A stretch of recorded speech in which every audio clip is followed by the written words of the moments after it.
Hello, everybody, and welcome back to another episode of the Beef Up Front podcast here on Pick Swap Media. Football season is starting to kick up.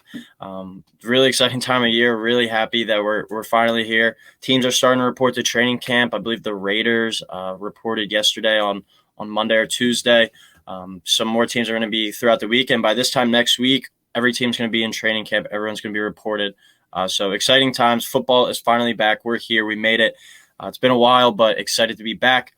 Today we're going to be getting back into some fantasy football coverage. Today talking about running backs. If you haven't already, check out our quarterback episode that I did a few weeks ago. But before we start off, just wanted to remind everyone that Beef Up Front as well as the Pick Swap Media team are excited to announce our partnership with the sportsdisplays.com. Sports Displays are the creators of their unique product, the jersey mount. It can be installed on any surface and is significantly cheaper than the hundreds of dollars it usually costs for this type of quality display. So make sure to check out the link in our description and make sure to use the promo code PICKSWAP, P-I-C-K, capital S-W-A-P at checkout for 10% off and free shipping. So make sure to check that out. Help us out, help them out, and allow us to continue to grow our page here at PickSwap Media.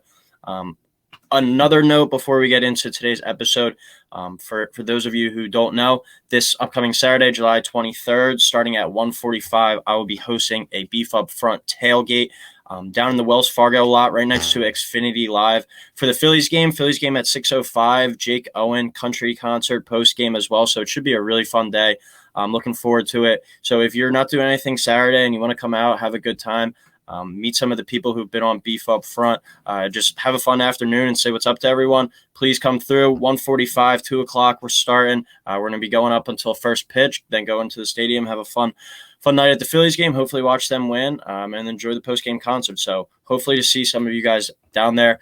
Don't be afraid to come up and say hello. I'm looking forward to it. So without further ado, we'll get into the point of this episode now. Like I said, last episode we did running our quarterbacks that I'm looking to target and avoid.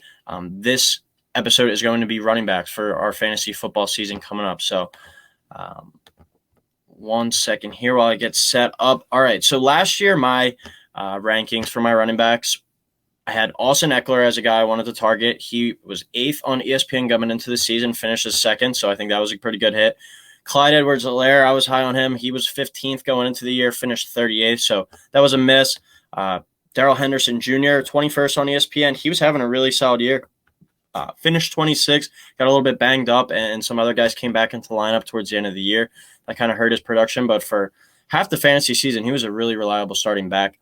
Mike Davis, I liked him. Didn't really pan out that much. Was 23rd on ESPN going into the year, finished 39th. And then Trace Sermon, I had him at 40th on He was 40th on ESPN. I thought he was going to be their starting back. He finished 93rd. Elijah Mitchell really just took that job and ran with it. So not the greatest success on the running backs so far compared to the quarterbacks. But then when you look at my guys that I said to avoid, I think I only had one miss on this one. I said to avoid Joe Mixon. He was 12th on ESPN. Why not finish in 3rd? Like I said with Joe Burrow on the last one, it sounded like the Bengals going into the year were going to be a disaster. Obviously went to the Super Bowl, so had a very good year. But I also said avoid Miles Sanders. He was 19th on ESPN, finished 43rd. Raheem Mostert came in at 29th, finished 146th. He had some injuries. Melvin Gordon, 30th on ESPN. He finished 17th, so that was a in-between type of pick. And then David Johnson was coming into the year 41st on ESPN. He wound up finishing 67th. So had some better calls and guys to avoid than target, but looking for some more success this year. So we will get into that now, talking about my running backs that I'm looking to target this year. And we're going to start it off with Philadelphia's finest, and that's DeAndre Swift of the Detroit Lions. He comes into this year's fantasy season on ESPN ranked as the 10th back. I think he's in for a very big year. I think this is his breakout season. He has a chance to finish as RB1 in fantasy this year. I think the Detroit Lions are going to kind of let him loose and let DeAndre Swift does what he does best, and that's just be an every down back. He's a guy who can really produce on passing downs as well, which makes him a really intriguing player this year. I think that, like I said, he's going to get kind of let loose and is going to be given like the keys to the offense kind of out of the backfield. The Lions have a top 5 offensive line, I think. He has the 7th best strength of schedule as well for fantasy running backs this year. So the big thing with him is he needs to stay on the field. Throughout his first few years in the league, he hasn't been that healthy. Played 13 out of 16 games in his rookie year and 13 out of 17 last year. So durability issues have been a bit of concern, but when he's on the field, he's been very productive. Had 45-plus catches in both seasons, so that makes him a very valuable PPR back. Has really nice pass catching ability, like I touched on. So that makes his fantasy floor high already. Plus, you feature that with his rushing ability, and he has a really nice frame. I think he's going to be a good red zone addition this year as well. They're going to have more of a point of emphasis for getting him in the ball down by the goal line. This is a team that has a run-first identity with Jared Goff at the helm and Dan Campbell coaching them up. So I think he's going to let the training wheels off and make Swift the every down feature back this year. I think he has a real chance to be RB1 if he's able to play 15, 16 of those games. Second guy on our target list, we're going to go with J.K. Dobbins. Comes in at 21st ranked on ESPN. This is a pick for me full of upside. Dobbins reportedly last year was looking like a monster throughout training camp, was having a really good offseason, and then he tore his ACL. So bit of a setback for him, but it sounds like he should be ready to go by week 1 this year. He's going to be the lead back in this run-first offense, but he also has to compete with Lamar Jackson. They went outside Mike Davis. Gus Edwards coming back from injury as well for touches, so that is one roadblock for him, but he does have the 11th ranked schedule for fantasy running backs this year, so a pretty enticing schedule to play against. Really came on during the last 6 games of his rookie year. Scored 13 or more fantasy points in PPR formats over that time. So really strong performances down the stretch of his rookie year. Could be a good indicator of what's to come. Has real nice explosion to his game and is a big play threat as he averaged 6 yards a carry in 2021. So the backfield is always going to be crowded in Baltimore, especially with Jackson being able to carry the ball as well, but they tend to feed the hot hand there, and if he's healthy, I think Dobbins is going to have a really big season, a really explosive back. I think he's going to be their main guy and have a big season if he's on the field. Number 3, we're going with another guy who missed all of last year with injury, so another guy here full of upside, and that's Travis Etienne of the Jaguars, 23rd ranked back on ESPN right now. Just like I said about Dobbins, a pick that's all about upside for me. But really, when you think about it, isn't that the point of fantasy? You kind of want to take these big swings for the fences. Like I remember last year, I had a draft where I was deciding between either Cooper Kupp or Robert Woods, and I thought Kupp had some more upside. I thought he was a younger player who wasn't finished growing, and look at him. He finished as the number 1 receiver last year in the NFL. So if you just take these mediocre same players with no upside, you're just going to have boring performances week after week. You want to have some fun, have some excitement with it. And I think Etienne's a guy that can provide that. I think Doug Peterson arriving in Jacksonville will really elevate Etienne's game and get the most out of him. Peterson has worked with pass-catching backs before during his time with the Eagles. He's really good with the running backs in the passing game and the screen game as well when in his time in Kansas City. So he always found creative ways to get his running backs the ball. And Miles Sanders' rookie year, who's not really much of a pass-catching back, he had 50 catches in Peterson's system, and I don't really think he's half the receiver that Travis Etienne is. So Peterson said recently that they're really trying to throw a lot at Etienne and see what he can handle. So it sounds like he might have his plate full come this season for Jacksonville. Huge PPR potential. I mean, especially for a Jags team that most likely I think they're going to be a bit improved from last year, but they're a team that's most likely going to be trailing most of their games. So he's in good position to get a lot of check down catches as well. He showed at Clemson that he has explosive play ability and a knack for the end zone as well. Over his last 3 years at Clemson, he scored 65 total touchdowns between 2018 and 2020. So a guy who really knows how to find the end zone. James Robinson tore his Achilles as well in December. So that likely means Travis Etienne will receive a bulk of the touches from day one. So I really like Travis Etienne this year. Our 4th back, another receiving back, Tony Pollard of the Dallas Cowboys, 33rd ranked on ESPN. You'll notice a common trend among these guys listed that they are PPR upside filled. Pollard is the number 2 back in the Cowboys offense right now behind Zeke, but I think he could overtake him potentially by the end of the year. He's younger, he's more explosive, and I think he just has more to offer at this stage of his career. The Cowboys can cut Zeke next year and have $11 million dead cap I was looking up instead of the $16 million cap hit that it would be with him on the roster. So I think the future might shift to Tony Pollard if he continues to play at the high level that he has in spurts these past 2 seasons. Pollard was first in yards per route run last season out of running backs for fantasy. So that's a very intriguing statistic going forward. I think he caught 46 passes out of the backfield and had over 1,000 yards from scrimmage as a backup running back. So if Ezekiel Elliot misses time, or even if the Cowboys opt to use Pollard in more of like a flex type role where he's going to be seeing routes out on the perimeter with guys like Amari Cooper gone, Michael Gallup recovering from ACL, Cedric Wilson also not there anymore. They're going to need guys to make plays in the passing game, and they might look to Pollard to do that. So he's a flex option weekly, and I think he has potential to be a low-end running back 1 or high-end running back 2 by the end of the year. Even with Zeke still there in the backfield, I just think it might shift over to Tony Pollard by the time you're in like the playoffs for fantasy this year. And my 5th guy on my list for guys I'm looking to rookie back, another guy full of upside and full of PPR potential, and that's James Cook of the Bills, 40th on ESPN. I love the fit with him in Buffalo. It was rumored 2 years ago that Travis Etienne was going to go to Buffalo at the end of the first round there, but the Jaguars selected him. Cook brings a really similar skill set as a pass-catching back to the table, and he might wind up being a better NFL player, I think, than college, thanks to just playing with a better quarterback and not being like in a super crowded backfield. If you look at the Georgia backfield during Cook's time, there's a bunch of guys in the NFL now and guys who are going to potentially be in the NFL one day as well. So obviously playing the SEC, a really talented backfield there. But I think he steps into a good situation here in Buffalo, where it's like I said, you saw that they wanted to take Etienne. They may move on. They don't select him. They selected Gregory Rousseau. They moved their focus to running back for the next year, and here they are with James Cook in the second round. I think the Bills need to limit the amount of hits Josh Allen takes in the running game, so that's an encouraging sign, I think, for Cook. Devin Singletary and Zach Moss have been pretty solid players, but the Bills haven't really committed that much to them. It makes me think Cook is in for a big role if he has a strong camp and shows the ability to pass block. So big PPR upside again as a pass catcher, and showed the ability in spurts while at Georgia, I think, to beat you in the run game, even within the tackles. So look for James Cook to be one of the better rookie running backs this year. And 40th ranked on ESPN, that could be a steal at the end of your draft. So now we'll go to guys I'm looking to avoid. We'll start it off with Tampa Bay Bucks running back Leonard Fournette. He's 8th on ESPN right now. Reports are he showed up to minicamp very overweight and out of shape. I don't really like to take that stuff into account that much because there's just could be rumors, just could be like weird angles that you're looking at a guy. But Fournette got an extension this offseason, so there might be a little bit of contentment there with him. Ronald Jones departs. That opens the door up for some more touches for Fournette potentially. But they did draft a back in Rachaad White in the middle of the draft this year, which should eat into some of his touches.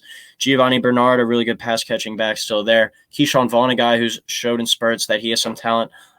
The Bucs have a tough schedule this year as well for opposing fantasy running backs, coming in at the 31st toughest schedule. Last year was his best year by far as a receiving back, but I expect guys, like I was saying, with Gio Bernard and Keyshawn Vaughn to potentially eat into those touches this year. The Bucs are a win-now team, and their focus is really on getting to the playoffs healthy and getting a high seed, but really having their guys fresh come playoff time. And I think we could see the Bucs limit Fournette as he's 27 now. By the playoffs, he'll be 28. He's approaching that kind of wrong side of 30. I could see them limit his touches throughout the season and making sure he's fully healthy come playoff time by sharing the backfield work throughout the regular season. So I'm not big on the Fournette train this year. I think he's going to have a solid year. He's still their goal line back and stuff, but I think there's better running backs out there, some guys with some more potential, like I was talking about with J.K. Dobbins. Like I'd rather take a chance on a guy like him, a younger player, a more explosive player, to have a really good year than Leonard Fournette to put back-to-back really good years for the Bucs. We're going to go with our second guy we're looking to avoid now. We had a Cowboy on the target list. Now we have one on the avoid list, and that's Ezekiel Elliot, 20th on ESPN. I think he's on the downturn of his career, still a 1,000-yard rusher last year, but I think we've seen those numbers go down year after year, and I think we're going to see that again. We know from earlier in the show how I feel about playmaker TP and his role out of the backfield for the Cowboys this year. Zeke is still going to get a lot of work and a lot of the run game, but I don't think he's going to offer much PPR upside anymore. The offensive line that was once looked at as one of the better offensive lines in the entire NFL is now in decline and is missing players from before. Travis Frederick's been gone for a few years. Zeke did a lot of his damage while he was in the lineup. Lyle Collins is gone. Tyron Smith is good for 3 or 4 missed starts a year. Zeke, though, he has proven to be a very durable player throughout his NFL career. That is one good credit to him. But as he heads towards that wrong side of 30, you have to wonder if all those touches and all those carries really start to pile up on the body. So I think this could be the year where he finally misses some games due to injury.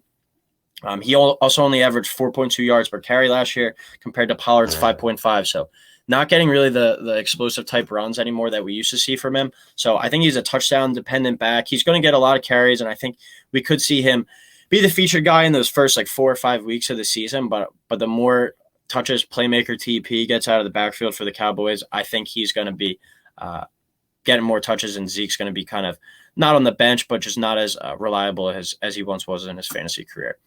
Third guy we're looking to avoid, another NFC East running back. That's Miles Sanders, 25th ranked on ESPN, a member of a very crowded Philadelphia backfield.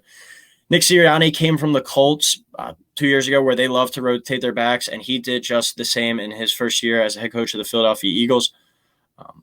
Fed touches to Sanders, Scott, Kenny Gainwell, Jordan Howard, and as well. Kind of makes for a tough backfield to rely on. So he's part of a run-first offense in Philly, but the backs I mentioned as well before, like I said, and Jalen Hurts and the addition of A.J. Brown to the passing game, I think limits Sanders' upside. The most concerning part of Sanders' game is the lack of touchdowns, as he did not find the end zone at all last year, whether it was in the running game or the passing game. So Gainwell and Hurts were really the two most featured players inside like the 5 and 10 yard line for Philadelphia. I expect that to carry over this year as well. Sanders' PPR ability isn't that enticing either, as Boston Scott and Kenny Gainwell are both better receivers than him. So I think he has too many things going against him, and he does miss some time with injuries from time to time. So not that much of a consistent fantasy player, more like a boomer bust type guy, a guy that I'm staying away from. The fourth back that I guess you could say that we're looking to avoid is the entire Miami Dolphins backfield. Let me start off with this. I think this backfield is going to be pretty good and pretty productive under Mike McDaniel, but I think it's going to be too many pieces and too much of a headache to deal with on a weekly basis for fantasy football that I'm not really that enticed to select any of these guys this year. There are too many pieces and just not like one like star player that I think will be the lead guy. So it's going to be a backfield by committee and just really too hard to trust every week. They brought in Sony Michel, Chase Edmonds, and Raheem Mostert all during free agency. You throw in the ability to hand off the ball in different ways to Tyreek Hill and Jalen Waddle, who are going to take some touches. Myles Gaskins, I believe, is still there. He's had a little bit of a productive NFL career so far.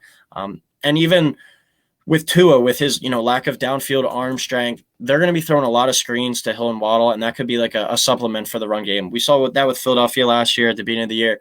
They weren't running the ball that much, but Nick Sirianni said, well, we're throwing a lot of screens that we kind of look at it the same way. I could see the Dolphins kind of doing the same thing. I think this running back by committee stuff is just going to be giving owners fits all year, and I'm staying away from drafting anyone in it. It's going to be really, I think, feeding like the hot hand type of backfield. So that's something to monitor throughout the season. If one of the guys like emerges as the guy there, go ahead by all means. If you want to make a trade or if he has a few good weeks and he's still on the waiver wire, go pick him up. But I'm not really targeting any of these guys in my draft because I just think there's too much of an unknown. And our fifth player that we're looking to avoid in the running backs is Cordarrelle Patterson of the Atlanta Falcons. He's 29th on ESPN. Just to be honest, to be simple, last year was Patterson's first real effective year as a fantasy player ever. Before, he's just been used as a gadget guy and has shown some occasional flashes and explosive ability.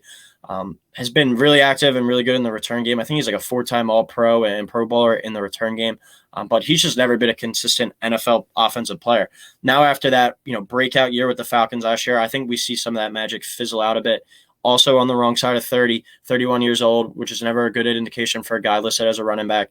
Never rushed for 300 yards in a season before last year, and he never had more than 500 yards in a season before last year. Topped both of those last season for the first time in his 7-year NFL career. So if you put that into perspective for the rest of his career, where he's never a trusted fantasy guy, I like my chances betting that he doesn't have that similar success this year, especially in a Falcons offense that's limited with playmakers, especially with now Marcus Mariota or Desmond Ridder leading the offense. All eyes are going to be on Kyle Pitts and Cordarrelle Patterson. No one else is really striking fear into that offense. So I think defenses are going to be able to really game plan against those guys and find ways to shut them down. So sum it all up again, guys that we're looking to target: DeAndre Swift, J.K. Dobbins, Travis Etienne, Tony Pollard, and James Cook. And running backs I'm looking to avoid are Leonard Fournette, Ezekiel Elliot, Miles Sanders, the entire Miami Dolphins backfield for the moment, and Cordarrelle Patterson. But that'll do it for this episode of Beef Up Front here on Pick Swap Media. Like I said, if you're not doing anything, Saturday afternoon, July 23rd, starting around 2 o'clock, come down to Wells Fargo Center parking lot right next to Xfinity Live. Enjoy the Beef Up Front tailgate before the Phillies game. Hope to see some of you guys out there. Thanks again, everyone, for the support. If you haven't already, please like and subscribe, and we will talk soon.